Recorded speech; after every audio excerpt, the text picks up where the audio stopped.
আজকের গল্প কায়নাত খান কবিতা রচিত আনহেলদি অবসেশন। বাইরের আলো ওর শরীর অবধি স্পর্শ করতে দেই না, সেখানে তুই ওর হাত ধরলি। ইন্টারেস্টিং। কিংশুকের শীতল চোখের চাহনি দেখে সঠিক আন্দাজ করা যায় না কি চলছে তার মন জুড়ে। শান্ত শীতল চাহনি, মুখে নেই কোনো এক্সপ্রেশন। কিংশুক কি আদেও রেগে গেল, নাকি তার মনে অন্য কিছু চলছে? তার আন্দাজ বুঝতে না পেরেই শুকনো ঢোক গিলতে থাকে অরিন। এত শান্ত কিংশুক কিভাবে রয়েছে? কিংশুকের এই অদ্ভুত শান্ত ভাব দেখে আতিয়া বেগম এবং বাইকারও শুকনো ঢোক গিলে। তবে কি ঝড় আসার আগ মুহূর্তের সংকেত এটি? নিজের নীরবতার অবসান ঘটিয়ে খুব শান্ত স্বাভাবিকভাবেই উঠে দাঁড়ায় কিংশুক। অরিনের চোখে ভয়ের ছাপ আরো স্পষ্ট হয়ে ওঠে। এক ঝটকাতে অরিনকে নিজের বাহু ধরে আবদ্ধ করে ফেলে কিংশুক। হঠাৎ এমন টান লাগায় তাল সামলাতে না পেরে কিংশুকের বুকে হুমড়ি খেয়ে লুটিয়ে পড়ে অরিন। বলেছিলাম আপনার জন্য পশুতেও রূপান্তরিত হতে পারি, সেটা যে আপনি এত সহজে ভুলে যাবেন বুঝতে পারেনি জান। আপনি পশুর থেকে কম কি সে কিং? অরিনের এমন প্রতিবাদ দেখে কিংশুকের মুখে এক চিলতে হাসি ফুটে ওঠে।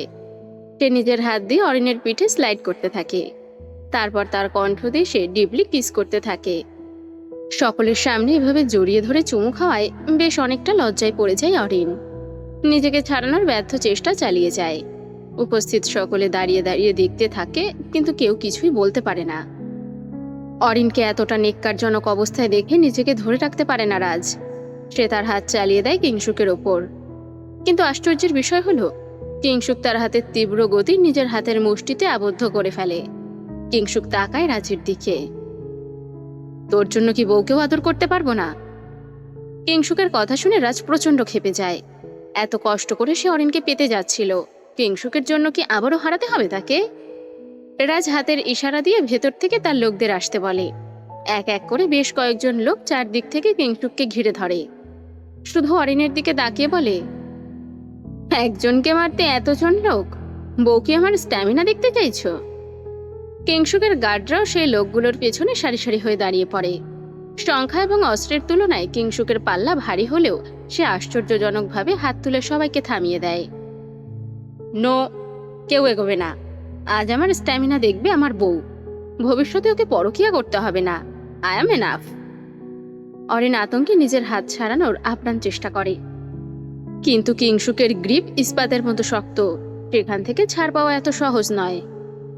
ওমার, বস, তামিম ভাইয়ের গোল্ডেন চাপাতি দাও, একটু ব্যবহার করি। ওমারকে বলার সাথে সাথে সে কিংশুকের হাতে চাপাতি তুলে দেয়। এক হাতে অরিনকে আর এক হাতে চাপাতিটি শক্ত করে ধরে কিংশুক। তারপর অরিনের পানে তাকায় সে। রেডি যান। ঘরের বাতাসটিও যেন জমাট বেঁধে যায়। কিংশুক এলোপাথারি ভাবে চাপাতি চালাতে থাকে। কয়েক মিনিট যেন ঝড়ের মতোই কেটে যায়। চিৎকার, দৌড়ঝাঁপ, ধাক্কাধাক্কি সব মিলিয়ে এক অভিশপ্ত সময় পার হয় খান ম্যানশনে। আহত লোকদের সকল রক্ত অরিনের মুখে শরীরে আসতে থাকে। সে মোটামুটি ভিজে যায় রক্তে। সব থেকে বেশি ধাক্কা খায় অরিন যখন রাজের ডান হাত কাঁধ অবধি আলাদা করা হয়। মাটিতে লুটিয়ে ছটফট করতে থাকে Raj. Tiger, yes boss, give me the acid box. কিংশুকের বলার সাথে সাথে একটি ছোট প্রোটেকশন ভিত্তি বড় বক্স ভর্তি অ্যাসিড আনা হয়। সেটা তাদের সামনে রাখা হয়। কিংশুক অরিনের দিকে তাকায়।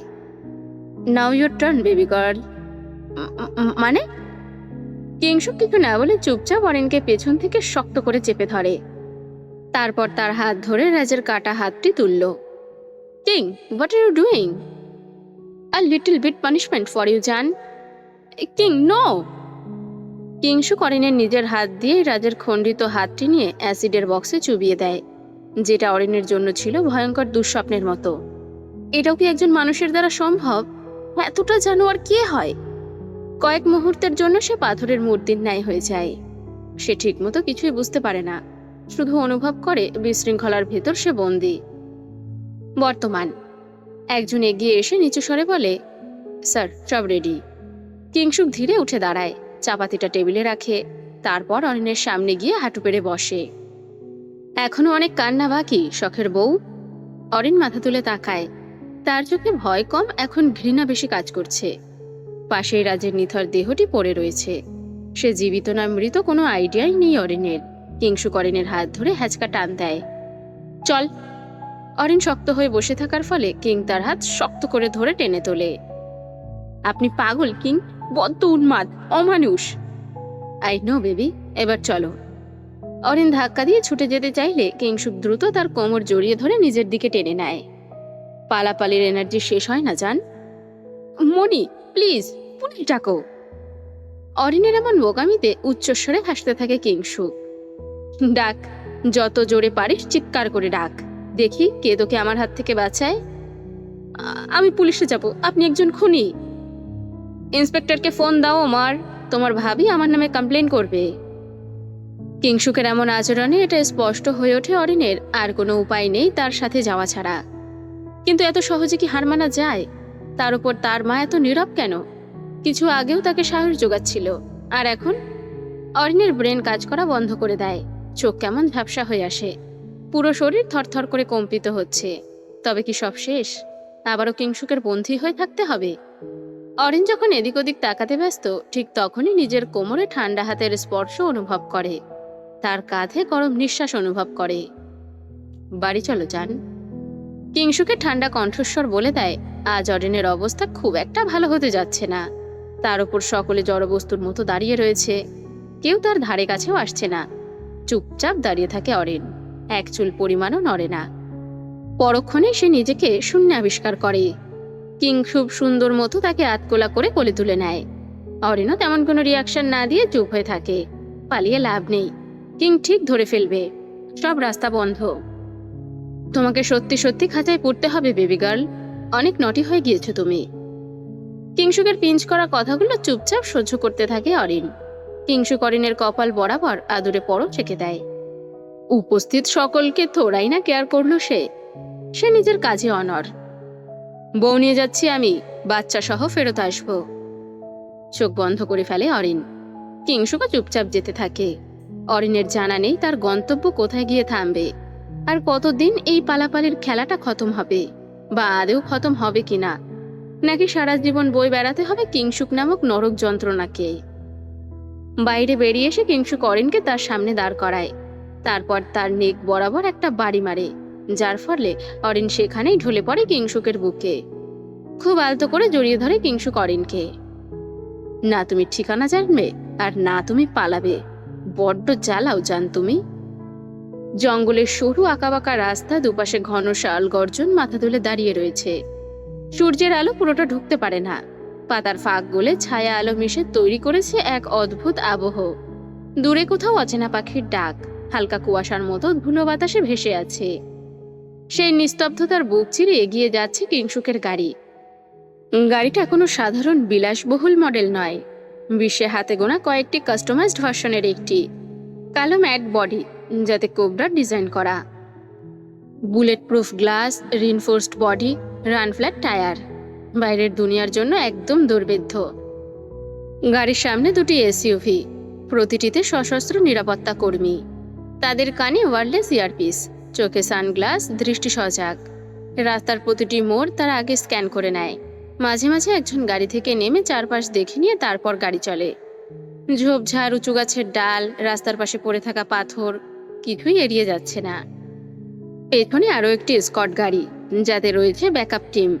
ড্রোন নিঃশব্দে আকাশে ভাসছে, উপরের দিক থেকে পুরো পথ নজরদারিতে রাখছে। অরিনকে নিজের বাহু ধরে শক্ত করে জড়িয়ে রেখে কিংসুক গা এলিয়ে সিটে বসে থাকে। আজ আর কোনো চিন্তা ভাবাচ্ছে না তাকে, বউ নিয়ে এসেছে সে। গাড়ি সোজা তার ভিলাতে গিয়ে থামবে। তার ভিলা জঙ্গলের গভীরে উঁচু দেওয়াল ঘেরা, ইলেকট্রিক ফেসিং, সিসিটিভি ক্যামেরায় মোড়া। প্রধান গেটের সামনে পৌঁছতেই অটোমেটিক স্ক্যানার গাড়ির নাম্বার প্লেট ও বায়োমেট্রিক সিগন্যাল মিলিয়ে নেয়। তারপর ধীরে ধীরে লোহার বিশাল গেট খুলে যায়। গাড়ি ভেতরে ঢোকে। ভিলার সামনে ফোয়ারা, চারপাশে ছাটা লন, কিন্তু পরিবেশে রাজকীয় শান্তির চেয়ে বেশি রয়েছে নিয়ন্ত্রিত ক্ষমতার ছাপ, যেন এই জায়গায় অনুমতি ছাড়া বাতাসও ঢোকে না। আর সেই নিস্তব্ধতার কেন্দ্রে কিংসুক। এই ভিলাতেই রয়েছে তার ফেলে আসা অতীতের কিছু ভয়ঙ্কর চিহ্ন। গাড়ি থেকে নেমে অরিনকে কোলে তুলে নিয়ে ভিলার সামনে দাঁড়িয়ে পড়ে কিং। আর একটা ইতিহাস না হয় তৈরি হোক জান, এমনিতে হাত রক্তে রাঙা।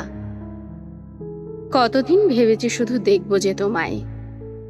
মুখের উপরে গরম নিঃশ্বাস অনুভব হতেই ধরফরিয়ে উঠে বসে অরিন। প্রচণ্ড রকমের হাঁপাতে থাকে সে, যেন কোনো দুঃস্বপ্ন দেখছিল এতক্ষণ ধরে। কপালের ঘাম মুছতে গিয়ে নিজের শরীরে থাকা ভারী পরিধানের ওজন বেশ ভালো মতোই আন্দাজ করতে পারে সে। বর্তমান সে একটি বেজায় অন্ধকারে আচ্ছন্ন ঘরের বিছানায় বসে রয়েছে। জানালার পর্দা টানা, বাইরের আলো ঢোকার কোনো সুযোগই নেই। শুধু কোণের একটা নীলচে ল্যাম্প জ্বলতে থাকে, যার আলো ঘরটাকে অস্বস্তিকর শীতল একটা আবরণে ঢেকে রেখেছে। ভারী লেহেঙ্গাটা শরীরের ওপর পাথরের মতো চেপে আছে। সূক্ষ্ম সোনালি কারুকাজ, ঘরের ভাঁজে ভাঁজে ঝিলমিল আলো, কিন্তু তার কাছে সবই বোঝা। গলার হার যেন শ্বাস আটকে দিচ্ছে, কানের দুল, হাতের চুড়ি, কপালে টিকলি, সব মিলিয়ে সে যেন কোনো পুতুল, সাজানো স্থির নিজের ইচ্ছার বাইরে। নিজের অবস্থান সম্পর্কে পূর্ণ ধারণা করতে না পেরেই একটা বিশ্রী বাজে গন্ধ তার নাকে আসতে থাকে। হালকা কেশে ওঠে অরিন। এই বিশ্রী বাজে গন্ধের সূত্রপাত খুঁজতে খুঁজতে অরিনের চোখ চলে যায় সোফার দিকে, যেখানে কালো লেদারের সোফায় গা এলিয়ে বেশ আরাম করে বসে থাকে কিংসুক, পায়ের উপর পা তুলে অবহেলায় ভঙ্গিতে। এক হাতে সিগার, ধোয়া ধীরে ধীরে পাক খেয়ে উপরে উঠছে। আলো ছায়ার ফাঁকে তার চোখ দুটো অদ্ভুত শান্ত, কিন্তু সেই শান্তির নিচে কেমন হিমশীতল কঠোরতা। সে একবারও তাড়াহুড়ো করছে না, যেন এই মুহূর্তটার জন্য অনেক দিন অপেক্ষা করেছে কিং। ধোয়ার কুণ্ডলি সরিয়ে কিংসুক সূক্ষ্ম দৃষ্টিতে অরিনের দিকে তাকায়। পা থেকে মাথা পর্যন্ত ধীর হিসেবে দৃষ্টি, যেন পরীক্ষা করছে সব ঠিকঠাক হয়েছে কিনা। ঘরের বাতাস ভারী হয়ে ওঠে। অরিন বুঝতে পারে তার কণ্ঠ শুকিয়ে গেছে। এই সাজ, এই নিস্তব্ধতা আর কিংসুকের নিঃশব্দ উপস্থিতি সব মিলিয়ে এক অদ্ভুত চাপা আতঙ্ক তৈরি করেছে তার মাঝে। কিংসুক সিগারেট ছাই ঝেড়ে খুব নিচু স্থির কণ্ঠে বলে, বিবাহিত হবার পরও আবার কেন বিয়ে করতে গেলে জান? Did not I satisfy you? খুব ঘৃণাভরা দৃষ্টিতে অরিন তাকায় কিংসুকের দিকে। তার দৃষ্টির কঠোরতা কিংসুককে গিলে খেতে বাধ্য। উফ, এভাবে তাকিও না জান, প্রেমে পড়ে যাই তো। আমি আপনাকে ঘৃণার দৃষ্টিতে দেখছি কিং। ব্যাপার না, দৃষ্টি আমার দিকে থাকলেই হলো। অরিন উঠে দাঁড়ায় কিংসুকের সামনে। সে দাঁড়ানোর সাথে সাথে কিংসুকও একটা গা ছাড়া ভাব নিয়ে দাঁড়ায়। আমি আপনাকে ঘৃণা করি কিং, কেন বোঝেন না? কিংসুক অরিনের একদম কাছে দাঁড়িয়ে কোমর জাপটে বলে, আমিও আপনাকে অনেক ভালোবাসি জান, আপনি কেন বোঝেন না? নিজেকে ছাড়াতে ছাড়াতে খানিকটা ঘৃণা ভরা কণ্ঠে অরিন বলে ওঠে, আবার পালাবো। কিংসুক আরো শক্তভাবে অরিনকে ধরে বলে, আবার ধরে আনবো। I hate you King, I love you too জান। কিংসুকের কথাগুলো যেন কাচের ন্যায় বিঁধল অরিনের শরীরে। সে তাকে হেট ইউ বলছে, তার পরিপ্রেক্ষিতে কিং তাকে লাভ ইউ টু বলছে। এ কেমন বিকৃত মস্তিষ্কের লক্ষণ। অনেক রেস্ট নিয়েছো জান, we should go now. Where? বিয়েতে দেরি হয়ে যাচ্ছে, তোমার মা তো কাগজ পুড়িয়ে ফেলেছে। পরের বার আবারও সেম ঝামেলা চাই না জান। কিং ভুল একবার করে, কিন্তু শিক্ষা অন্যরা নেয়। আমি যদি আজকে মারাও চাই, তবুও আপনাকে বিয়ে করব না। আগের বিয়ের কোনো প্রমাণ নেই। So I am safe from you. You can not stop me king. অরিনের মুখে অবস্থিত চুলগুলো সরাতে সরাতে হুট করে পেছনের চুল শক্ত করে মুঠি করে ধরে কিং। তার হাতের তীব্র শক্তিতে ব্যথাতে কুকুরিয়ে ওঠে অরিন। চোখ দিয়ে আপনা আপনি পানি গড়িয়ে পড়ে। আমি আপনার থেকে পারমিশন নিচ্ছি না জান, অর্ডার করছি, and you have to follow it. না শব্দটি আমার ডিকশনারিতে নেই জান। আমি আপনার কেনা পুতুল নই। I won't listen to you. Are you sure? Yup, I will not marry you, never. হঠাৎ করে কিংসুকের চোখে অদ্ভুত রাগ জ্বলে ওঠে। কোনো কথা না বলে সে অরিনের হাত শক্ত করে ধরে টেনে নিয়ে বেরিয়ে আসে বাড়ির গার্ডেনে। অরিন হোঁচট খেতে খেতে তার পেছনে হাঁটে। ভারী লেহেঙ্গা আর গহনাগুলো দৌড়তে তো দূরের কথা, ঠিকমতো হাঁটতেও দিচ্ছে না।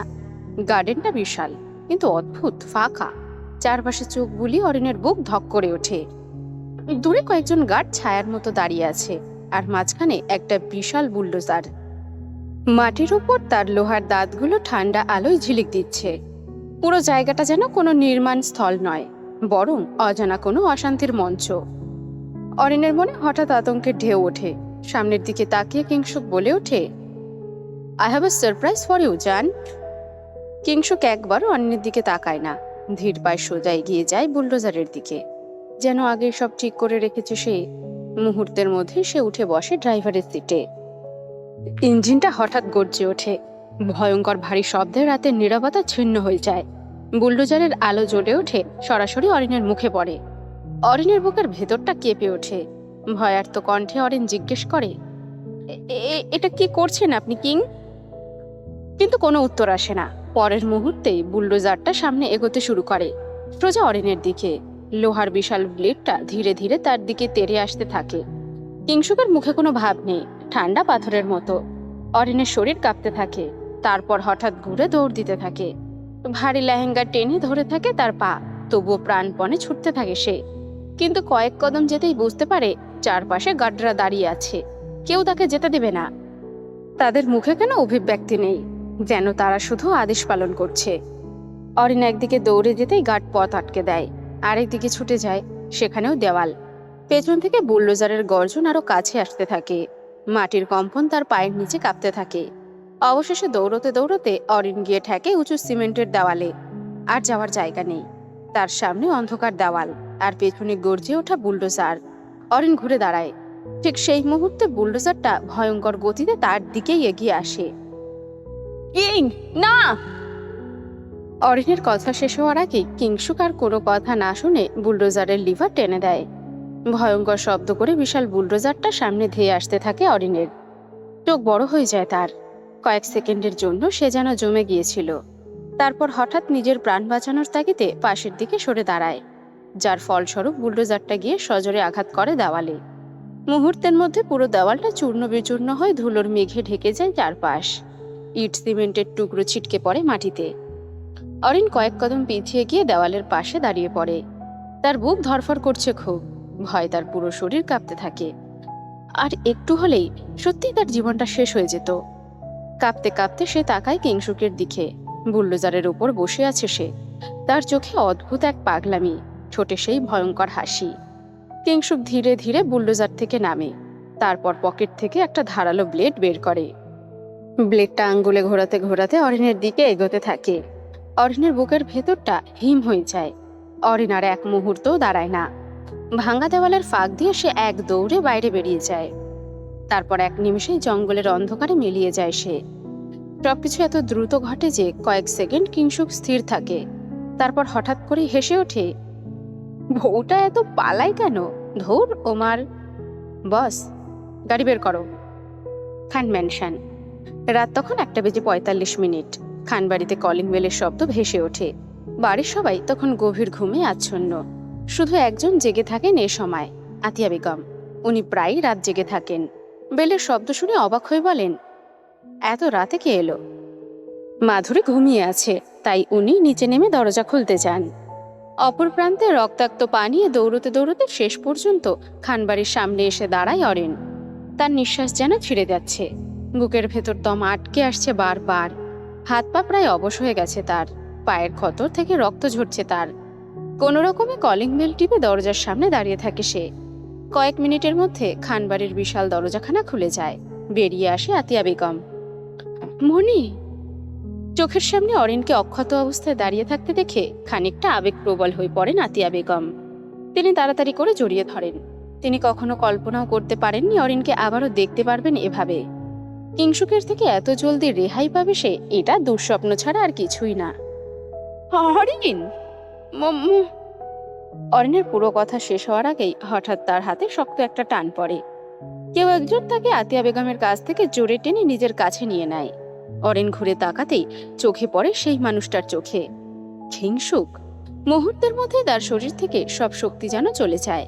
সে জোরে জোরে কেঁদে ওঠে, নিজেকে ছাড়ানোর চেষ্টা করতে থাকে। কিংসুক তার কোমর শক্ত করে জড়িয়ে ধরে। তার কণ্ঠে ঠান্ডা হাসি। কি বউ, আমি কি কম আদর দিচ্ছি? মনির কাছে ছুটে এলি আমাকে ছেড়ে? মনি প্লিজ, আমি ওনার সাথে থাকবো না। আতিয়া বেগম এগিয়ে এসে কিংসুকের হাত থেকে অরিনকে ছাড়ানোর চেষ্টা করেন। কিংসুক, ছাড় আমার মেয়েকে। কিংসুক শান্ত গলায় বলে, ওকে ছেড়ে দিলে আমি বাঁচবো কিভাবে মনি? ও তোকে ভয় পায়। এই জন্যই তো জোর করে সব করি। আতিয়া বেগম ঘৃণায় বলে ওঠেন, কিংসুক, তুই কি মানুষ? কিংসুক হেসে বলে, তুমি চাইলে অরিনের ক্রেজি লাভারও বলতে পারো। তার হাসি আরো ভয়ঙ্কর হয়ে ওঠে। অরিন আরো কাঁপতে থাকে, কারণ সে জানে এই হাসির পরেই কিংশুক ভয়ঙ্কর হয়ে উঠতে পারে। কিংশুক বলে, ওকে এত ভালোবাসা দেব যে ভয় পাওয়া বন্ধ করে দেবে। ইউ ক্যান ট্রাস্ট মি মনি। আতিয়া বেগম রেগে বলেন, কিভাবে ট্রাস্ট করব? দেখ একবার ওর কি অবস্থা করছিস। এসব কি মানুষের কাজ কিং? কিংশুক ঠান্ডা গলায় বলে, ওর জন্য পশু হতেও পারি, কিন্তু ওকে ছাড়ছি না। তারপর সে অরিনকে কোলে তুলে নেয়। আতিয়া বেগম প্রাণপণ চেষ্টা করেন তাকে থামাতে। কিংশুক, ওকে ছেড়ে দে বাবা, তুই কুপির কথা শুনবি না। কিংশুক থেমে বলে, তোমার কথা শুনেই তো 2 বছর ওর থেকে দূরে ছিলাম, আর কত? শেষ পর্যন্ত আতিয়া বেগম বুঝে যান আজ তাকে থামানো সম্ভব নয়। কিংশুক অরিনকে গাড়িতে বসায়। নিজে বসতে যাবে ঠিক তখনই অরিন দরজা খুলে আবার দৌড় দেয়। আজ যাই হোক, সে আর ধরা দেবে না। কিংশুক দাঁড়িয়ে দেখে তার চোয়াল শক্ত হয়ে আসে। সে আতিয়া বেগমের দিকে তাকিয়ে বলে, আজকে তোমার মেয়ের কি অবস্থা হবে তার গ্যারান্টি আমি দিতে পারলাম না মনি। আতিয়া বেগম কেঁদে ফেললেন, কারণ তিনি জানেন কিংশুকের রাগ কতটা ভয়ঙ্কর। কিংশুক নিজের গাড়ি নিয়ে বেরিয়ে পড়ে। অরিন তখনও দৌড়চ্ছে, কিন্তু গাড়ির গতির কাছে মানুষের দৌড় কিছুই না, তাই খুব বেশি দূরে সে যেতে পারেনি। একদম কিংশুকের গাড়ির কাছাকাছি তার গতি। তবুও কিংশুক তাকে ধরে না, বরং গাড়ির গতি ঠিক অরিনের মতোই রাখে। সামনে অরিন দৌড়চ্ছে, পেছনে কিংশুকের গাড়ি ধীরে ধীরে তাকে অনুসরণ করছে। পেছনে আরো কয়েকটা বডিগার্ডের গাড়ি। কিংশুক অরিনকে না ধরে মাইক তুলে বলে, এই সবাই সাইডে, আমার বউ পালাচ্ছে। রাতের নিস্তব্ধ রাস্তায় তার কণ্ঠ ছড়িয়ে পড়ে। গার্ডরা অবাক হয়ে তাকায়। কিংশুক হাসতে হাসতে বলে, মন বউ, আরো জোরে দৌড়াও, না হলে লোকে বলবে আমি তোমায় খেতে দেই না। আরো জোরে দৌড়াও, কাম অন। কিংশুকের কণ্ঠে যেন উৎসাহ, কিন্তু সেই উৎসাহের ভেতর লুকিয়ে আছে ভয়ঙ্কর পাগলামি। তার সামনে অরিন প্রাণপণে দৌড়তে থাকে, প্রাণ বাঁচানোর জন্য। আর পেছনে কিংশুক, যে তাকে ধরার জন্য তাড়া করছে না, বরং শিকারের সাথে খেলা করার পরম তৃপ্তি নিচ্ছে সে। হাতে ধরা মাইক দিয়ে সে জোরে চিৎকার করে বলে ওঠে, দৌড়তে থাক অরিন, আমি ধরলে কিন্তু আর রেহাই পাবি না তুই। অরিনের চুল এলোমেলো, শ্বাস দ্রুত, আর চোখে ভয় জমাট বেঁধে আছে। মনে হচ্ছে প্রতিটা নিঃশ্বাস নিতে তার বুক ফেটে যাচ্ছে। তবুও থামছে না সে, কারণ অরিন খুব ভালো করেই জানে আজ যদি সে থামে, যদি কিংশুকের হাতে ধরা পড়ে, তাহলে তার জীবনের শেষ রাত আজই। তাই অরিন প্রাণপণে দৌড়তে থাকে। পেছনে গাড়ির শব্দ, মাইকের হুঙ্কার, আর সামনে অন্ধকার রাস্তা, সব মিলিয়ে নিরুপায় অরিন পাগলের মতো এদিক ওদিক দৌড়তে থাকে। অনেকক্ষণ ধরে দৌড়ানোর ফলে অরিনের পা ধীরে ধীরে অবশ হয়ে আসতে থাকে। হাঁটু কাঁপতে থাকে তার, শরীরও ভারী হয়ে আসে ধীরে ধীরে। এক সময় আর পারে না সে দৌড়তে। ধপ করে মাটিতে পড়ে যায় অরিন। কিংশুকের গলা আবারও বজ্রের মতো গর্জে ওঠে, কাম বউ, থামলে চলবে না, নিজের শক্তি দেখাও, আমি আসলে জ্যান্ত পুঁতে ফেলবো সোনা। সেই হুঙ্কারে অরিনের শরীর কেঁপে ওঠে। মনে হয় যেন মৃত্যুই তাকে তাড়া করছে। নিজের ভেতরে থাকা শেষ শক্তিটুকু জড়ো করে আবার উঠে দাঁড়ায় সে। শরীরে এক ফোঁটা শক্তি নেই, তবুও দৌড়তে থাকে এদিক ওদিক। দৌড়তে দৌড়তে একসময় সে থানার মোড়ে এসে পৌঁছায়। হঠাৎ তার মাথায় একটা চিন্তা আসে, না, আর পালিয়ে লাভ নেই। এইবার সে সরাসরি থানায় যাবে, অভিযোগ করবে কিংশুকের বিরুদ্ধে। এক দৌড়ে থানার ভেতরে ঢুকে পড়ে অরিন। রাত গভীর হওয়ায় থানাটা প্রায় ফাঁকা। কয়েকজন লেডি কনস্টেবল, কয়েকজন পুরুষ কনস্টেবল, আর রাতের ডিউটিতে থাকা ওসি। অরিন সোজা ওসির রুমে ঢুকে পড়ে। প্রচন্ড রকমের হাঁপাতে থাকে অরিন, এতটাই যে কথা বের হতে চায় না মুখ দিয়ে। স্যার, আমাকে প্লিজ সাহায্য করুন, উনি আমাকে মেরে ফেলবে। ওসি অবাক হয়ে তাকায় তার দিকে। কে আপনাকে মারবে ম্যাডাম? আগে শান্ত হয়ে বসুন। অরিন চেয়ারটায় বসে পড়ে। তার গলা শুকিয়ে কাঠ হয়ে গেছে। একজন লেডি কনস্টেবল এগিয়ে এসে তাকে এক গ্লাস পানি ঢেলে দেয়। অরিন এক নিঃশ্বাসে পুরো গ্লাসের পানি শেষ করে ফেলে, তবুও তার হাঁপানি কমে না।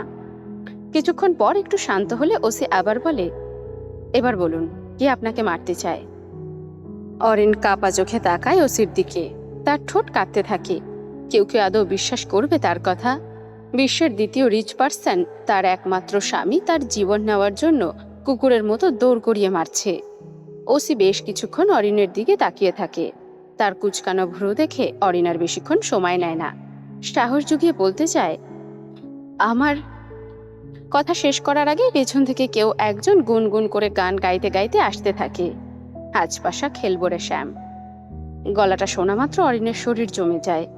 এটা তো কিংশুকের সিগনেচার গান। সে যখনই অরিনের পাগলামিতে পড়ে এই গান গুনগুন করতে থাকে, যার অর্থ হলো অরিনের জন্য ভয়ঙ্কর শাস্তি, কিংশুকের জন্য পরম শান্তি। ভয় ভয় পেছনে ফিরে তাকায় অরিন। তাকাতে কিংশুকের চোখে চোখ পড়ে যায় তার। কি বউ, স্বামীর নামে কমপ্লেন করতে এসেছো থানায়? দরজার কাছে দু হাত ভাঁজ করে দাঁড়িয়ে থাকে কিংশুক। দরজায় হেলান দিয়ে খুব শান্ত দৃষ্টিতে তাকিয়ে থাকে অরিনের দিকে। কিন্তু অরিন জানে এই শান্ত দৃষ্টির পেছনে লুকিয়ে আছে ভয়ঙ্কর কিছু। কিংশুককে দেখা মাত্র অরিনের মনে হয় তার আত্মা যেন এই বুঝি শরীর ছেড়ে বেরিয়ে যাবে।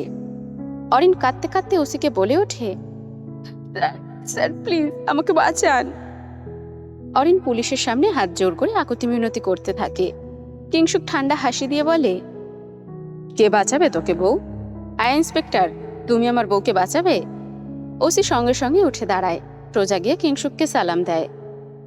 স্যার, ভাবি মনে হয় অনেক ক্লান্ত, বাসায় নিয়ে যান। এই কথা শুনে অরিনের শেষ আশাটুকুও ভেঙে যায়। সে অবাক চোখে তাকিয়ে থাকে ওসির দিকে। কিংশুক ধীরে ধীরে এক পা করে তার দিকে এগিয়ে আসতে থাকে। অরিনের হৃদস্পন্দন দ্রুত হয়ে ওঠে। কিংশুক খুব কাছে আসতেই অরিন তড়িঘড়ি করে লেডি কনস্টেবলের কাছে দৌড়ে যায়। প্লিজ আমাকে কেউ বাঁচান, আপু প্লিজ সাহায্য করুন। সে এক এক করে প্রায় সব লেডি কনস্টেবলের হাত পা ধরে অনুরোধ করতে থাকে, কিন্তু সকলে যেন মনোব্রত রেখেছে, কেউ কথাও বলে না, নড়ে চড়েও না। আপনি আমাকে বাঁচান না প্লিজ, এই যে আপু, আপনি তো সাহায্য করুন। কিন্তু কেউ এগিয়ে আসে না, তাদের চোখে ভয় আর নীরবতা। অরিন বুঝতে পারে না এখন সে কি করবে। হঠাৎ সে দরজার দিকে দৌড় দেয়, কিন্তু ভাগ্য যেন আজ তার পক্ষে নেই। দরজার কাছে পৌঁছানোর আগেই কিংশুক তাকে ধরে ফেলে। এক ঝটকায় তার কোমর শক্ত করে ধরে নিজের দিকে ঘুরিয়ে নেয়। কিংশুক ঠান্ডা গলায় বলে, তো বউ, দৌড়াদৌড়ির খেলা শেষ হলে এবার বাড়ি যাওয়া যাক। অরিন মাথা নাড়ে, হঠাৎ করে থুতু ফেলে কিংশুকের মুখে। একটা জানোয়ারের সাথে কখনো মানুষ থাকতে পারে না। অরিনের হাত দিয়ে নিজের মুখে পড়া থুতু মুছতে থাকে কিংশুক। ঘৃণায় গা গুলিয়ে আসতে থাকে অরিনের। Tonight in bed I will show you the animal inside me. কিংশুকের ঠান্ডা মস্তিষ্কের ভয়ঙ্কর হুমকি শুনে গা শিউরে ওঠে অরিনের। কিংশুক যতবার তার কাছে এসেছে, ইন্টিমেট হয়েছে, ততবার অরিনের অবস্থা শোচনীয় পর্যায়ে অবধি চলে গিয়েছে। অরিনকে আর সুযোগ না দিয়ে কিংশুক কোলে তুলে নেয় এবং বড় বড় পা ফেলে বাইরে চলে যায়। অরিন কিংশুককে চড় থাপ্পড় দিতে থাকে, কিন্তু কোনো লাভ হয় না। কিংশুকের শরীরে যেন কোনো কিছুর আঘাতই লাগছে না। কিংশুক অরিনকে নিয়ে সোজা গাড়িতে বসে। গাড়ির মধ্যে বসতেই অরিনের চোখ কপালে উঠে যায়। কিংশুকের বিশাল গাড়ির এক পাশে কাজী বসা, তার হাতে কিছু পেপারস, পাশে কিংশুকের লোকরা, সে এবং কিংশুক। অরিন বুঝে যায় এই লোক বাড়ি যাওয়া অবধি অপেক্ষা করবে না, তাই আর এক ইতিহাস তৈরি করতে যাচ্ছে। কয়েক কিলোমিটার বউকে দৌড় করিয়ে শেষমেশ গাড়িতে বিয়ে। কিংশুক নিজের কোলে শক্ত করে চেপে ধরে অরিনকে, যেন ছেড়ে দিলেই সে পালিয়ে যাবে। কাজে কিছু কাগজ ধরিয়ে দেয় কিংয়ের বডিগার্ডদের হাতে। প্রথমে কিংশুককে দিয়ে সাইন করানো হয়, তারপর অরিনের সামনে ধরে কাগজগুলো। অরিন নিজের হাত শক্ত করে মুষ্টিবদ্ধ করে রাখে। পরক্ষণেই কিংশুক একটি ধারালো ছুরি বের করে ধরে অরিনের সামনে। জান, এটাতে ধার কত হবে বলো তো? ওয়ান্না ট্রাই? অরিন বুঝে যায় কিংশুক কি বোঝাতে চাইছে। সে চুপচাপ কাগজ নিয়ে এক এক করে সাইন করতে থাকে। তাকে কত মহারণা দেওয়া হলো সেটাও সে জানে না। সুন্দর মতো সাইন শেষে কিংশুক সহ উপস্থিত সবাই মিলে আমিন বলে। শুধুমাত্র অরিন বলে ইন্না লিল্লাহ, কারণ তার জীবনের আরও একটা নতুন অধ্যায় শুরু, যার ট্রেলার লন্ডনে থাকতে সে দেখে এসেছে। টাইগার, ইয়েস বস। বিছানা ডেকোরেট করা হয়েছে? জোর, এই শব্দটা শুধু একটি কাজের নাম নয়, বরং আমাদের তথাকথিত সভ্য সমাজের এক অন্ধকার রূপ। যখন মানুষ বোঝাতে পারে না, যখন সম্মান দিয়ে কিছু আদায় করতে পারে না, তখন সে বেছে নেয় জোরের পথ। যেন শক্তিশালী প্রাণী দুর্বল প্রাণীর উপর নিজের ক্ষমতা দেখানোর সহজ উপায় হলো জোর করা। অনেক সময় এটাকে অধিকার বলে চালিয়ে দেওয়া হয়, কিন্তু আসলে এটি ক্ষমতার নির্মম অপব্যবহার। এই জোরের শিকার হয়ে এসেছে দীর্ঘদিন ধরে অরিন। কিংশুক কখনোই ভাবেনি অরিন কি চায়, তার মনের কথা কি। তার কাছে সবসময় বড় ছিল নিজের ইচ্ছে, নিজের চাহিদা। অরিনের অনুভূতি, তার ভয়, তার অপছন্দ, এসব যেন কোনো গুরুত্বই পায়নি কখনো। গাড়িতে করে বিয়ে করার পর কিংশুক অরিনকে নিয়ে সোজা চলে আসে নিজের ভিলাতে। সেই বাড়িটাই এখন তাদের ঠিকানা। এই বিলাসবহুল বাড়িটি এখন অরিনের অদৃশ্য কারাগারের মতো। প্রতিটি রাত তার কাছে আতঙ্কে ভরা, কারণ সে জানে রাত নামলেই আবার শুরু হবে সেই পুরনো দুঃস্বপ্ন। কিংশুকের অধিকার ফলানো নির্মমতা। অরিন নিষেধ করলেও কোনো লাভ হবে না। এটাই তো হয়ে এসেছে এতদিন ধরে। গাড়ি এসে থামে কিংশুকের ভিলার সামনে। এক মুহূর্ত সময় নষ্ট না করে কিংশুক অরিনকে কোলে তুলে নেয়, যেন সে কোনো মানুষ নয়, কেবল কিংশুকের সম্পত্তি। অরিনকে নিয়ে সোজা হেঁটে চলে যায় নিজের রুমে। দরজা ভেতর থেকে লক করে দেয়। রুমের ভেতর নীরবতা নেমে আসে। তারপর ধীরে ধীরে এক পা করে অরিনের দিকে এগিয়ে যেতে থাকে কিংশুক। তার হাঁটার ভঙ্গিতে অদ্ভুত এক চাপা উত্তেজনা। আর অরিন, সে এক পা করে পিছিয়ে যেতে থাকে। ভয় তার বুকের হৃদস্পন্দন দ্রুত হয়ে ওঠে। কিং। ইয়েস জান। দেখুন। দেখবো তো, কাছে আসো। কিংশুকের এই অদ্ভুত খামখেয়ালি কথাবার্তা আর অস্বাভাবিক ধীর গতি অরিনের ভয় আরো বাড়িয়ে দেয়। তার পুরো শরীর থরথর করে কাঁপতে থাকে। কিন্তু ভয়ের মাঝেও একটা সত্য সে কখনো ভুলতে পারে না, আর সেটা হলো কিংশুক তার মায়ের খুনি। যে মানুষ নিজের মাকে হত্যা করতে পারে, সে আর যাই হোক মানুষ হতে পারে না। আর এটা অরিনের দৃঢ় বিশ্বাস। তার চোখে কিংশুক একটা জানোয়ার ছাড়া কিছুই নয়। কিংশুক এসে দাঁড়িয়ে যায় অরিনের একেবারে সামনে। হঠাৎ করে তার কোমর জাপটে ধরে বলে, I miss you so much জান। খানিকটা কর্কশ গলায় অরিন বলে, বাট আই এম নট। দুই হাত দিয়ে ধাক্কা মেরে নিজের থেকে সরিয়ে দেয় সে কিংশুককে। মুহূর্তের জন্য থমকে যায় কিংশুক। নিজের রাগকে যেন জোর করে চেপে ধরে চুপচাপ দাঁড়িয়ে থাকে। অরিন কঠিন চোখে তাকিয়ে বলে, আপনি মানুষ না কিং? কিংশুক ভ্রুকুচকে তাকায়, যেন সে নিজের রাগ নিয়ন্ত্রণের শেষ সীমানায় রয়েছে। তাহলে কি? অরিনের ঠোঁট থেকে বেরিয়ে আসে একটাই শব্দ, খুনি। মুহূর্তে কিংশুকের চোয়াল শক্ত হয়ে যায়। চোখে নেমে আসে অদ্ভুত এক অন্ধকার। সে হঠাৎ করে অরিনের গাল চেপে ধরে। তোর অনেক কিছু সহ্য করেছি আমি, বেইমানি, ধোঁকা, সব, কিন্তু আর না। অরিন তীক্ষ্ণ দৃষ্টিতে তাকায় কিংশুকের দিকে। এখন কি জোর করবেন কিং? কিংশুকের ঠোঁটে ঠান্ডা হাসি। দরকার হলে তাই। অরিন তীব্র ঘৃণামাখা কণ্ঠে বলে, নিজের মায়ের খুনির থেকে আর কি বা আশা করা যায়? কথাটা শেষ হতে না হতেই সজোরে একটা চড় পড়ে অরিনের গালে। শব্দটা যেন পুরো রুমে প্রতিধ্বনিত হয়। আঘাতে দুলে ওঠে অরিন। কিন্তু কিংশুক এখানেই থামে না। সে অরিনের বাহু শক্ত করে ধরে টানতে টানতে রুমের বাইরে নিয়ে যেতে থাকে। তারপর হঠাৎ গর্জে ওঠে, টাইগার, ওমার! কিংশুকের সেই হুঙ্কারে যেন পুরো বাড়িটাই কেঁপে ওঠে। আজ তার ভেতরের আগুন আর নিয়ন্ত্রণে নেই। এতদিন অরিনের বেইমানি, তার শিশুসুলভ জেদ, পাগলামি সব সহ্য করেছে সে। এমনকি তার চর থাপ্পড়ও মেনে নিয়েছে। কিন্তু আজকের এই একটি কথা কিছুতেই সে আর মেনে নিতে পারছে না। কিংশুক অরিনকে টেনে নিয়ে গিয়ে সোজা বাড়ির বাইরে দাঁড় করায়। তার চোখে তখন কঠিন সিদ্ধান্ত, ওকে আমার চোখের সামনে থেকে নিয়ে যাও, কখনো যেন আমার সামনে না আসে। কিংশুকের এই আচরণে পুরোপুরি অবাক হয়ে যায় অরিন। এই মানুষটা তো তাকে ছাড়ার মতো লোক নয়, যে নিজের সম্পত্তির মতো ধরে রেখেছে এতদিন। সে আজ হঠাৎ তাকে তাড়িয়ে দিচ্ছে, তাও এত কাছে পেয়ে। তবুও বিস্ময়ের মাঝেও এক ধরনের স্বস্তি ছুঁয়ে যায় অরিনকে, যদি সত্যিই সে মুক্তি পায় সেই কথা ভেবে। কিংশুক আর একবারও তাকায় না, দরজা বন্ধ করে ভেতরে চলে যায়। আর টাইগার নীরবে অরিনকে নিয়ে গাড়িতে ওঠে। গাড়ি ধীরে ধীরে এগিয়ে যায় খানবাড়ির দিকে। পেছনে রয়ে যায় সেই বিশাল ভিলাটি, আর তার ভেতরে রয়ে যায় এক অদ্ভুত নীরবতা, যেন ঝড়ের আগের নিস্তব্ধতা। খান ম্যানশন। খানবাড়িতে এসেছে অরিন আজ 2 দিন হলো, তবুও বাড়ির ভেতরে অস্বস্তিকর নীরবতা এখনো কাটেনি। সবাই যেন অদ্ভুত এক ধাক্কার মধ্যে আছে, কারণ ঘটনাটা সত্যি অবিশ্বাস্য। কিংশুক অরিনকে এত সহজে ছেড়ে দিল? এই মানুষটা তো এমন নয়। যে মানুষ এতদিন ধরে অরিনকে নিজের ছায়ার মতো বেঁধে রেখেছিল, যে মানুষ অরিনকে নিজের কাছ থেকে দূরে যেতে দেয় না, সে হঠাৎ করে তাকে ছেড়ে দিল। ব্যাপারটা যেন কারো কাছেই ঠিক বিশ্বাসযোগ্য লাগে না। খানবাড়ির সবাই তাই অবাক, হতবাক হয়ে বারবার একই প্রশ্ন ঘুরিয়ে ফিরিয়ে ভাবছে, কিংশুক কি সত্যি অরিনকে ছেড়ে দিয়েছে, নাকি এর পেছনে অন্য কোনো কারণ লুকিয়ে আছে? তবে আপাতত একটা বিষয় স্পষ্ট, অরিন এখন এখানে খানবাড়িতে। আপাতত সে কিংসুকের হাত থেকে মুক্ত, আর এই মুক্তিটাই তার কাছে অনেক বড় বিষয়। কেন তাকে ছেড়ে দেওয়া হয়েছে সেটা পরে ভাবা যাবে। ব্রো তোমাকে কিভাবে ছাড়লো বাচ্চা? বাইকারের কথা শুনে অরিন একটু বিস্মিত হয়ে তাকায় তার দিকে, যেন প্রশ্নটা সে আগে থেকেই আশা করেছিল। তবুও হঠাৎ শুনে একটু থমকে যায়। মুখের কোণে লেগে থাকা আইসক্রিম হাত দিয়ে মুছতে মুছতে শান্ত গলায় বলে, একজন খুনি নিজের পাপের কথা শুনলে আর কিভাবে আটকে রাখবে বাইকার? বাইকার ভ্রু কুঁচকে তাকায় অরিনের দিকে। খুনি মানে? অরিন একদম সোজা চোখে তাকিয়ে বলে, তোমার ভাই। বাইকার এবার পুরোপুরি অবাক হয়ে যায়। তার ভাই আবার কাকে খুন করলো?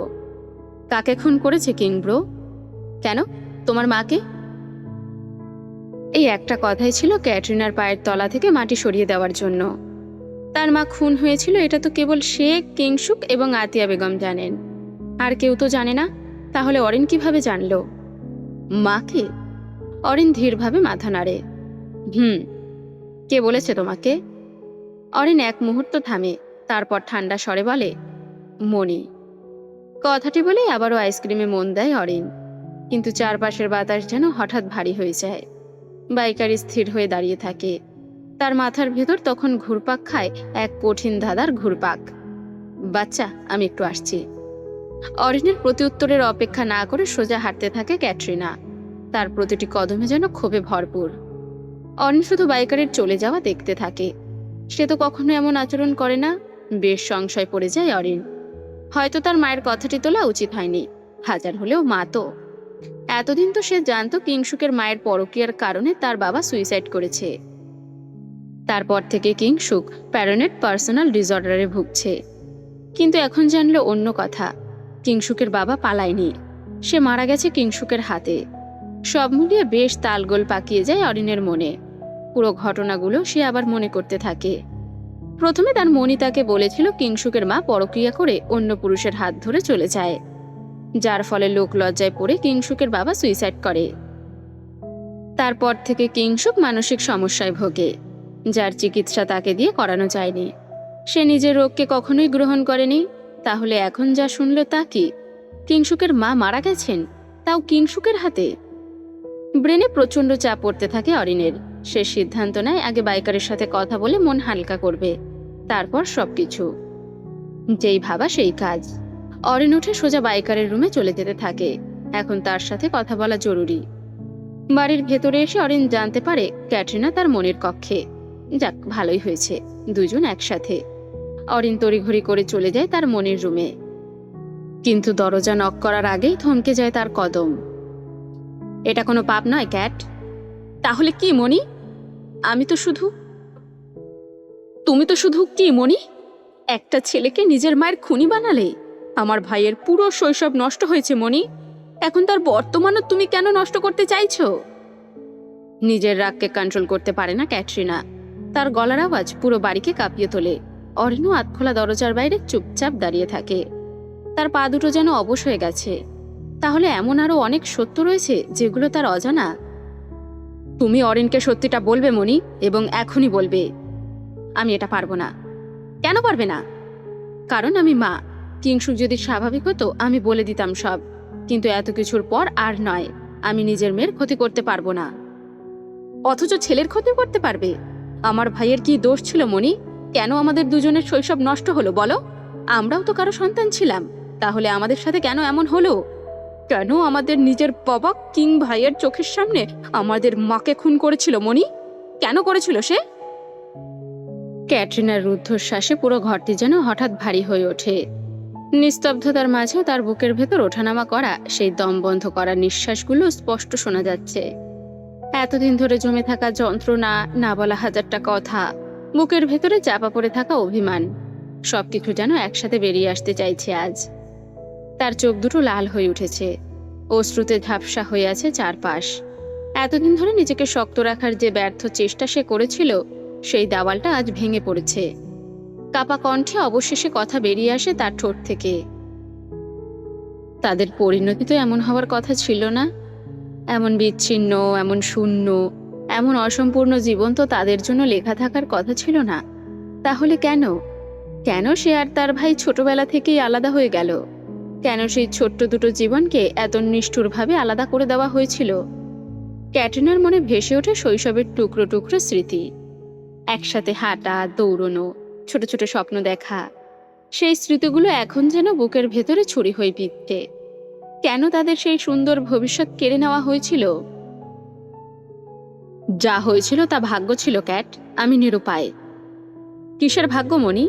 যেই ভাগ্যের প্রতিটি রেখায় তোমাদের মিথ্যা অপবাদ দেওয়া, সেটা কি আদৌ কোনো ভাগ্য, নাকি তোমাদের বানানো নাটক? ক্যাট, ফাক of Moni.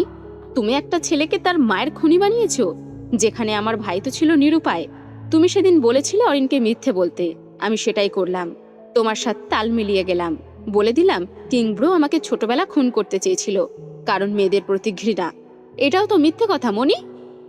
Cat stop, Orin জেনে যাবে সব। Please, for God sake. Why should I মণি? No no, tell me, why should I? আমার মাকে খুন করেছিল তোমার ভাই, সেটাও কিংব্রোকে দোষী করে। আমার ভাই জেল খেটেছে, অত্যাচার সহ্য করেছে। ওর ব্রেনে কিভাবে সমস্যা হলো মানি? কিভাবে হলো মনে আছে?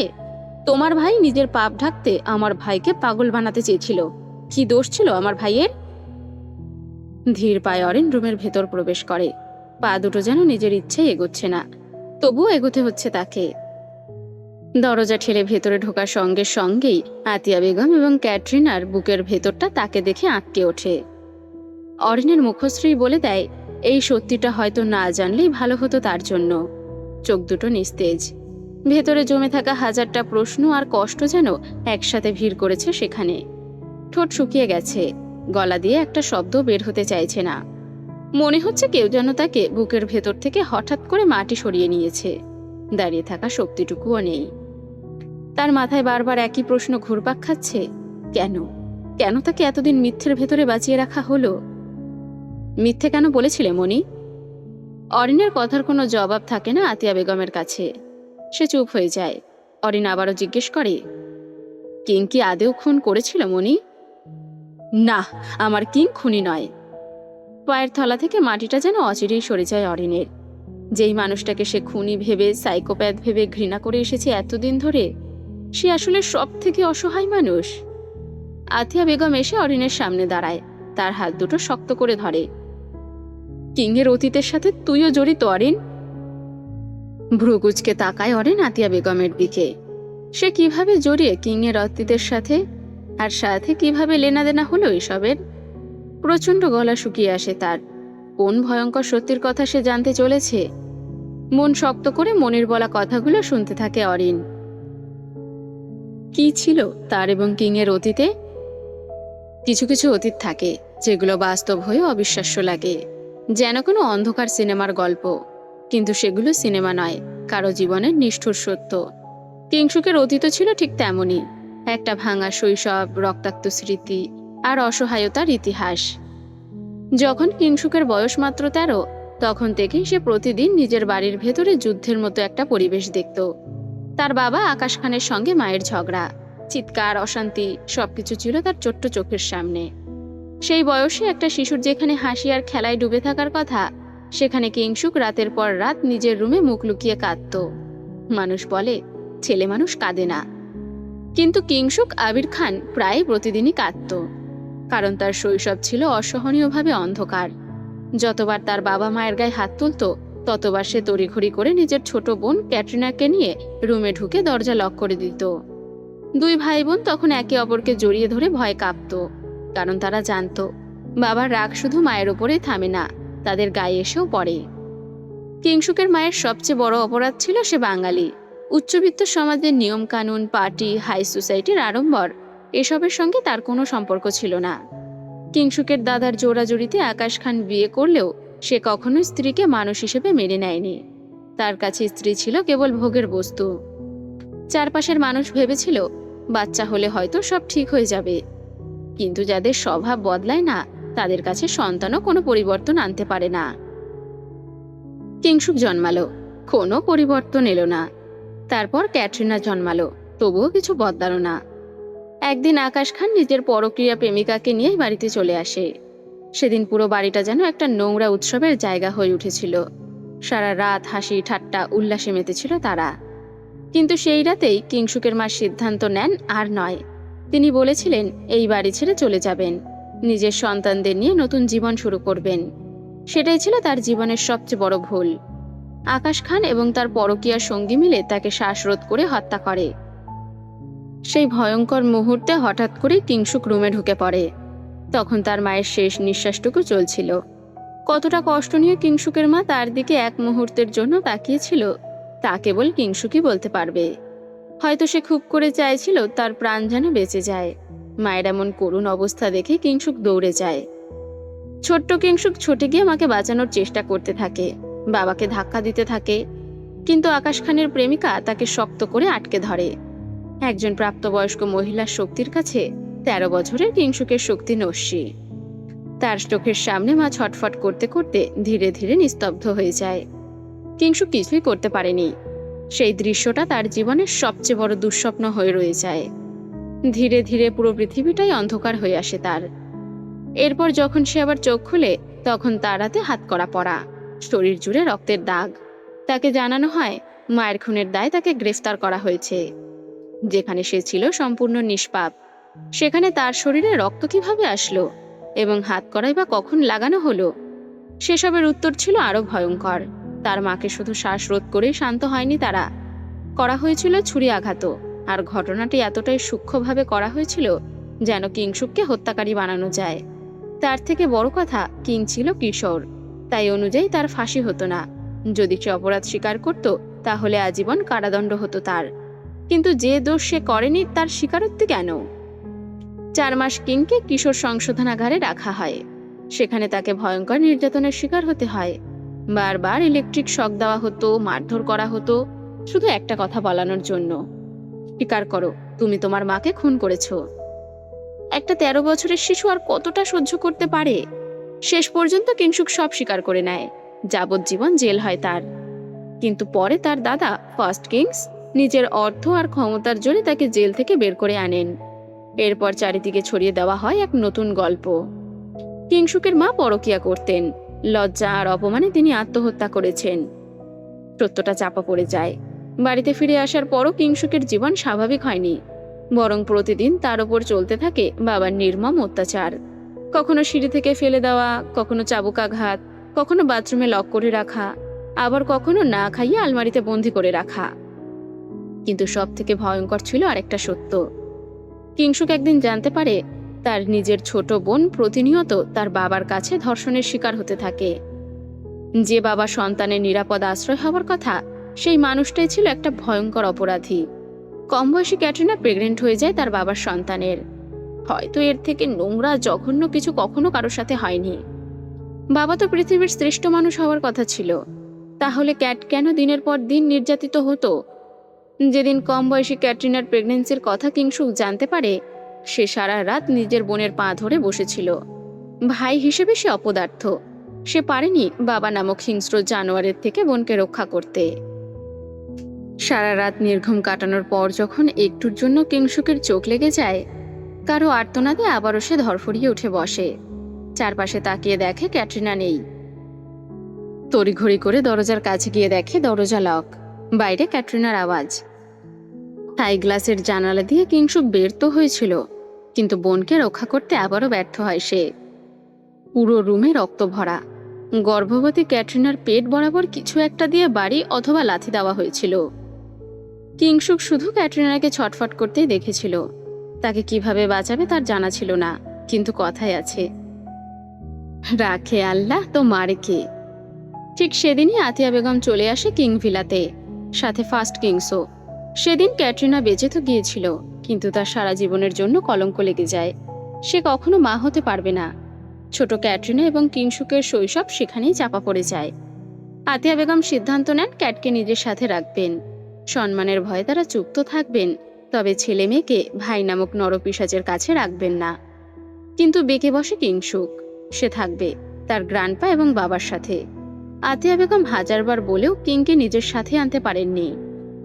এর কিছুদিন পর আরেকটা খবর ছড়িয়ে পড়ে, সেকেন্ড কিংস নাকি স্ত্রীর পরকীয়া সহ্য করতে না পেরে আত্মহত্যা করেছেন।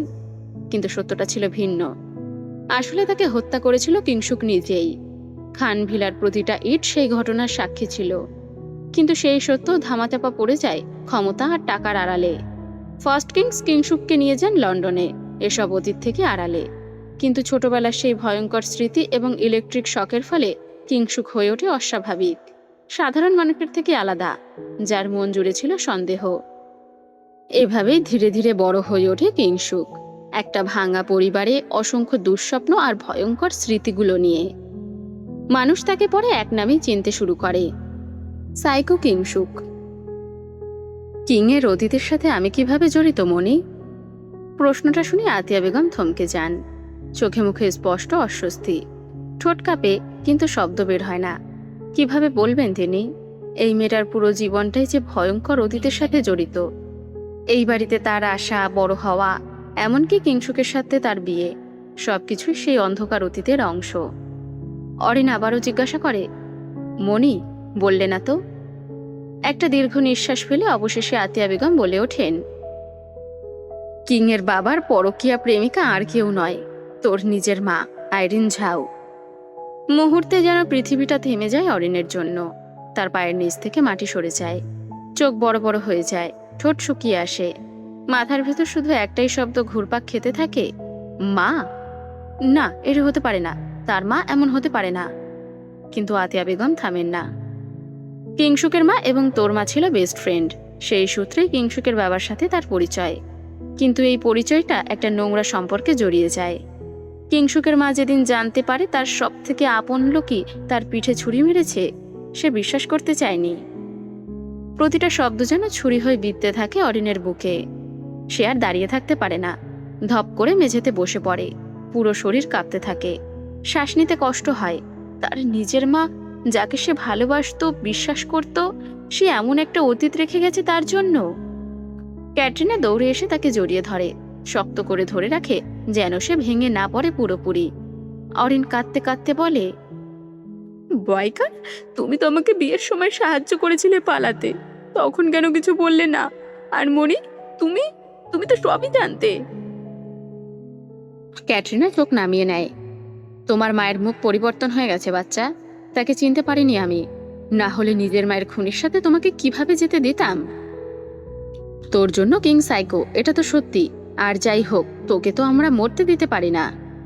অরিন হাহাকার করে ওঠে, তার মানে আমার মা খুনি? অরিনের কান্না নিয়ন্ত্রণের বাইরে চলে যায়, বুক ফেটে চিৎকার বের হতে চায়, কিন্তু শব্দ আটকে যায় গলায়। হঠাৎই বমি বমি লাগে। কোনোভাবে উঠে ওয়াশরুমে গিয়ে বেসিন ধরে বমি করতে থাকে সে। শরীর কাঁপছে, চোখ দিয়ে পানি থামছেই না। ঠিক তখনই পেছন থেকে শক্ত একটা হাত তার পেট ধরে রাখে, আর বেসিনে পানি ছেড়ে দেয় কেউ। সেই স্পর্শে একটু স্থির হয় অরিন, ধীরে ধীরে মাথা তুলে পেছনে তাকায় সে। কিংশুক। চোখ দুটো গভীর, তবুও শান্ত, যেন সবকিছু জানে, সবকিছু বোঝে, তবুও কিছুই বলে না। এই মুহূর্তে নিজেকে আর ধরে রাখতে পারে না অরিন। সে হঠাৎ করেই কিংশুককে জড়িয়ে ধরে শক্ত করে। আমাকে ঘৃণা কেন করলেন না কিং? কিংশুক এক মুহূর্ত চুপ থাকে, তারপর খুব নরম কিন্তু ভারী কণ্ঠে বলে, তুই ফুলের মতো পবিত্র বউ, তোকে ঘৃণা করা যায় না। এই একটা কথাতেই যেন অরিন ভেঙে পড়ে পুরোপুরি। তার সব কষ্ট, সব লজ্জা, সব ভয় একসাথে গলে গিয়ে চোখের পানিতে ঝরে পড়ে। পরক্ষণেই পকেট থেকে একটি কাগজ বের করে অরিনের সামনে ধরে কিংশুক। কিংশুকের হাত থেকে কাগজটা নিতে নিতে অরিনের আঙ্গুল কেঁপে ওঠে। বুকের ভেতর অজানা এক ভয়, এক অস্থিরতা ঘুরপাক খেতে থাকে। আজ থেকে তুই মুক্ত বউ। শব্দগুলো কানে ঢুকলো, কিন্তু মনের ভেতর ঢুকলো না। অরিন হতবুদ্ধি হয়ে তাকিয়ে থাকে কিংশুকের পানে। মানে? কিংশুক একদম শান্ত গলায় বলে, আমি আবার বিয়ে করছি। এই একটা বাক্য যেন বাজ পড়ে অরিনের মাথায়, চারপাশ ঝাপসা হয়ে আসে, সবকিছু এলোমেলো লাগে। কিংশুক বিয়ে করছে আর তাকে মুক্তি দিচ্ছে? King, I am divorcing you Orin. এইবার আর কোনো সন্দেহ থাকে না, সব সত্যি। অরিনের বুকটা ধীরে ধীরে ভারী হয়ে ওঠে। এত কিছু পার করার পর, এত ভুল বোঝাবুঝির পর, এইভাবে সব শেষ? কিং, আমি। কথাটা শেষ করতে পারে না সে। কিংশুক এগিয়ে এসে খুব আলতো করে অরিনের দুই গালে হাত রাখে। সেই স্পর্শে কোনো রাগ নেই, কোনো আগ্রাসন নেই, শুধু এক অদ্ভুত শান্তি। তারপর মাথায় একটা চুমু খেয়ে বলে, ভালোবাসা মানে আটকে রাখা নয় অরিন। সরি, তোকে এতদিন আটকে রেখেছি। আজ থেকে তুই মুক্ত। পেপারে আমি সাইন করেছি, তুই করে দিস। ভালো থাকিস বউ। কিংসুক চলে যায়। কোনো নাটক নেই, কোনো চিৎকার নেই, কোনো অভিযোগ নেই। এই স্বাভাবিকতাই যেন সবচেয়ে অসহ্য লাগে। অরিন ধপ করে ফ্লোরে বসে পড়ে। চোখ দিয়ে পানি পড়ছে, কিন্তু সে নিজেও বুঝতে পারছে না সে কাঁদছে কেন। রাগে, কষ্টে, না ভালোবাসায়? সবকিছু মিলে এক ভয়ঙ্কর শূন্যতা। 2 দিন কেটে যায়। এই 2 দিনে অরিন যেন নিজেকেই হারিয়ে ফেলে। খাওয়া নেই, কথা নেই, শুধু নিঃশব্দে বেঁচে থাকা। আর এদিকে কিংসুক এখনো খানবাড়িতেই থাকে, কিন্তু একা না, তার সাথে আছে তার হবু বউ লারা। যদিও তারা আলাদা রুমে থাকে, তবুও সবসময় একসাথে বের হয়, একসাথে হাসে, একসাথে কথা বলে। এই দৃশ্যগুলো প্রতিটা মুহূর্তেই অরিনের বুকটা ছিঁড়ে ফেলে। বাড়িতে বিয়ের প্রস্তুতি শুরু হয়ে গিয়েছে। চারিদিকে আলো, সাজসজ্জা, হাসি, আনন্দ। কিন্তু সেই আনন্দের বাইরে ঘরের এক কোণে চুপচাপ বসে থাকে অরিন। তার এমন শান্ত থাকা কিছু মানুষকে অশান্ত করে তোলে। আতিয়া বেগম, ক্যাটরিনা, পুষ্প, মুনিয়া, তারা শত চেষ্টা করে অরিনকে স্বাভাবিক করতে পারে না। এতবার ফোন দেওয়ার পরও যখন সে কারোর সাথে যোগাযোগ করে না, তখন সবাই মিলে ঠিক করে তার কি হয়েছে সেটা জেনেই ছাড়বে। অরিনের ঘরের ভেতরটা যেন হঠাৎ করেই ভারী হয়ে ওঠে। আতিয়া বেগম, ক্যাটরিনা, পুষ্প আর সাথী একজন আরেকজনের দিকে তাকিয়ে ইশারা করতে থাকে। এত চুপচাপ ভাবে বসে রয়েছে সে, ফোনও না টিপে। আতিয়া বেগম সোজা অরিনের পাশে বসে কপালে হাত রাখে। একটা সত্যি করে কথা বলতো অরিন, তোর কি হয়েছে? ডাক্তার ডাকবো? অরিন ধীরে ধীরে মুখ তুলে তাকায় তার মনের দিকে। চোখে এমন এক শূন্যতা, যেটা কোনো শারীরিক অসুখই না, ভেতরের ভাঙনের চিহ্ন। মনের অসুখ? ডাক্তার কিভাবে ঠিক করবে মনি? কথাটা শুনে সবাই থমকে যায়। মানে? তারপর হঠাৎই অরিন ভেঙে পড়ে, হু হু করে কাঁদতে শুরু করে। তার কান্নার আওয়াজ বাইরে অবধি চলে যায়। নিজেকে কিছুতেই সামাল দিতে পারে না অরিন। অরিনকে এভাবে কাঁদতে দেখে উপস্থিত সকলে মোটামুটি বোকা বনে যায়। কি হলো হঠাৎ করে এই মেয়ের? কাঁদছো কেন বাচ্চা? আম্মাজান, কি হয়েছে? সবাই একসাথে তাকে শান্ত করার চেষ্টা করে, কিন্তু অরিন কাঁদতে কাঁদতেই বলে ওঠে, কিংকে অন্য কারোর সাথে দেখে আমার ফেটে যাচ্ছে মনে। কি ফেটে যাচ্ছে তোর? মন। হ্যাঁ? আমি আমি ভালোবেসে ফেলেছি মনে, খুব ভালোবেসে ফেলেছি। এই স্বীকারোক্তির সাথে সাথে অরিনের কান্না আরো বেড়ে যায়। কাকে? আতিয়া বেগম অবাক হয়ে জিজ্ঞাসা করেন। অরিন চোখ বন্ধ করে বলে, কিংকে। আই লাভ হিম। মুহূর্তে সবাই চুপ হয়ে যায়। এটা কি শুনলো তারা? তারপর সকালে একসাথে বলে ওঠে, কি? তাদের মুখে এমন এক্সপ্রেশন যেন ভূত দেখেছে। ক্যাটরিনা হেসে বলে, এত চট থাপ্পড় লাথি খাওয়ার পরও শেষে আমার সেই ভিলেন ভাইকেই ভালোবাসলে? অরিন চোখের পানি মুছতে মুছতে আতিয়া বেগমের হাত চেপে ধরে। সরি মনি, আমি বুঝতেই পারিনি কখন ভালোবেসে ফেললাম। আতিয়া বেগম বিরক্ত হয়ে মাথা নাড়েন। তোরা দুজনেই আমাকে পাগল করে দিবি। এতদিন কিংসুক তোকে ভালোবাসতো, তুই পাত্তা দিলি না, আর এখন ও তোকে ছেড়ে দিচ্ছে আর তুই প্রেমে পড়ে গেলি। অরিন হঠাৎ করেই বলে ওঠে, উনি যদি আমাকে ছেড়ে দেয় আমি মরে যাব। এতদিন বুঝিনি স্বামী কি, ভালোবাসা কি, তাই মর্যাদা দিতে পারিনি। আর এখন যখন সব বুঝেছি, তখন স্বামীটাই ছিনতাই হয়ে গেল। পাশ থেকে সাথী বলে, কিন্তু অরিন, তোর কি মনে হয় কিংসুক ভাই এত সহজে তোকে ছেড়ে অন্য কাউকে বিয়ে করবে? অরিন অসহায় গলায় বলে, বলছে তো করবে। পুষ্প সাথে সাথে বলে ওঠে, কিংব্রো তোর প্রতি কতটা অবসেসড এটা সকলেই জানে, সেখানে অন্য কাউকে বিয়ে, বিষয়টা কেমন অদ্ভুত না? সকলের কথা শুনে অরিন একটু চিন্তায় পড়ে যায়। কথা তো সত্যি, কিং তার প্রতি কতটা অবসেসড এটা তো তার জানা, তাহলে হঠাৎ করে কিভাবে সে আরেকজনকে বিয়ে করবে? ক্যাটরিনা অরিনের হাত চেপে ধরে বলে, দেখ, আমার ভাই যতই খারাপ হোক ইমান আছে, প্রতি শুক্রবারে নামাজ পড়ে। হ্যাঁ, শুক্রালি তো তোমার ভাই, তাই শুধু শুক্রবারেই নামাজ পড়ে। অরিনের কথা শুনে সকলে নিজেদের হাসি কন্ট্রোল করে, এখন হাসলে বিপদ। আই অরিন, কি সমস্যা? লারা আর ব্রো একসাথে বাড়ি এসেছে দেখ। পুষ্পের কথা শুনে অরিন তাড়াতাড়ি করে থাই গ্লাসের সামনে গিয়ে দাঁড়ায়। বাহ, বেশ ভালোই গল্প হচ্ছে তাদের মাঝে। কিন্তু লারাকে কেমন যেন অদ্ভুত দেখতে, মনে হয় আগেও অরিন দেখেছে। চুলও কেমন অদ্ভুত লাল। কিংশুককে হাসতে দেখে অরিন নিজের হাত মুষ্টিবদ্ধ করে ফেলে। মণি, হুম, একটা খুন করলে কি বাঁচাতে পারবে? অরিনের কথা শুনে সকলে হতবাক হয়ে যায়। হঠাৎ করে খুনের কথা আসছে কেন, এটাও কারো বোধগম্য হয় না। কাকে খুন করবি তুই? স্বামী ছিনতাইকারীকে। ওই লারাখারার চুল তুলে যদি আমি ন্যাড়া না করে দেই, তাহলে আমার নামও অরিন আবির খান নয়। আজকে আমি লারাকে খুন করেই জেলে যাব। যে কথা সেই কাজ। অরিনার এক মুহূর্ত দেরি করে না। প্রজা চলে যায় লারার রুমে, যেটা কিংশুকের রুম থেকে বেশ খানিকটা দূরে। কিংশুকের পাশের রুমটাই এখনো অরিনের দখলে, কিন্তু খুব বেশি দিন এসব চলতে দিলে হয়তো রুমটিও বেদখল হয়ে যেতে পারে। তাই সে ঠিক করে যত নষ্টের মূলকে আগে সরাবে, তারপর কিংকে সোজা করতে 2 সেকেন্ডও লাগবে না। অরিনকে এত রেগে যেতে দেখে সাথী, মুনিয়া, পুষ্প এবং ক্যাটরিনাও তাকে অনুসরণ করতে থাকে। যদি সত্যি সত্যি সে উল্টোপাল্টা কিছু করে, তাহলে বিনা দোষে সকলকে জেল খাটতে হবে। কিংশুক তো সবাইকে ফাঁসিতে চড়িয়ে ছাড়বে। না, এই রিস্ক নেওয়া যাবে না। তাই সকলে তার পিছু পিছু যেতে থাকে। বিনা অনুমতিতে লারার রুমে ঢুকে পড়ে অরিন। লারা তখন সবেমাত্র ডিভানে বসেছিল। অরিনকে দেখে তাড়াতাড়ি করে দাঁড়িয়ে যায়। লারাকে সামনাসামনি দেখে অরিন কিছুটা নাক কুচকায়। মেয়ে কম, বডি বিল্ডার বেশি, আর লম্বায় খানিকটা কিংশুকের মতো। তার সামনে অরিন একদম নস্যি। লারার পা থেকে মাথা অবধি পরখ করে অরিন। না, তার সাথে রক্তিতে পারা যাবে না সহজে। কিংশুক নিজের মতোই আর একটা বডি বিল্ডার খুঁজে এনেছে। এত সহজে অরিন পারবে না তার সাথে।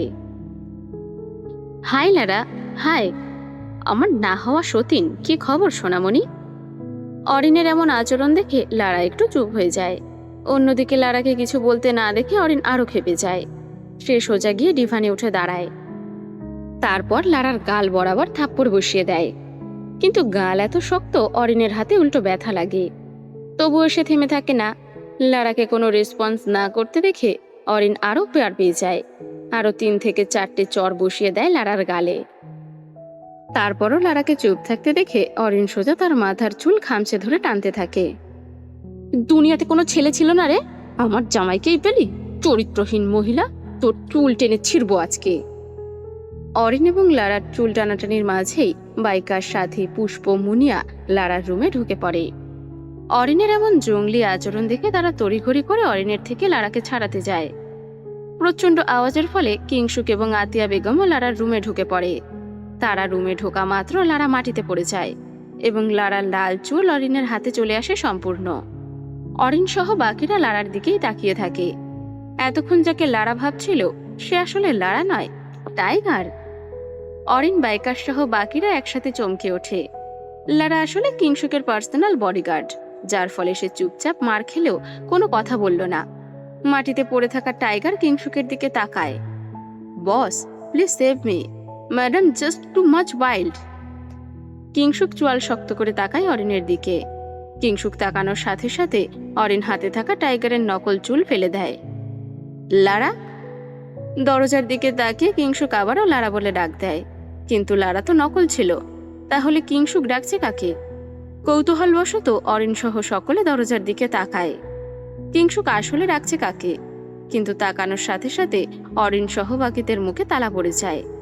একটা 27 থেকে 28 বছর বয়সী বিদেশি মহিলা, বেশ অনেকটাই আধুনিক এবং আকর্ষণীয় বটে। রুমের ভেতরে উনি প্রবেশ করেন, যাকে দেখে অরিন একবার নিজের দিকে তাকায়। এইটাই তাহলে আসল লারা। Hi everyone. লারা এসে আতিয়া বেগমকে জড়িয়ে ধরে সকলের সাথে খুব সুন্দর গ্রিট করে, যেটা দেখে অরিন তেলে বেগুনে জ্বলে যায়। Moni, this is Lara, the real one. তোমার মেয়েকে বলবে দূরে থাকতে, না হলে আমার থেকে খারাপ কেউ হবে না। কিংশুক চুপচাপ চলে যায়, যেটা দেখে অরিনের বুক প্রচন্ড ভারী হয়ে যায়। তাহলে কি কিংশুক সত্যি সত্যি ভুলে গেল তাকে? 7-5 না ভেবে কিংশুকের পিছু নেয় অরিন। প্রজা তার রুমে ঢুকে পড়ে।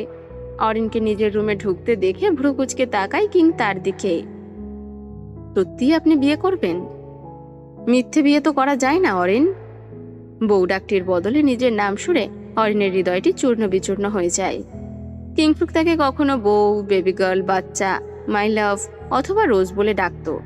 সেখানে আসল নাম খুব কমই ডেকেছে সে। কিং, আমি কিং!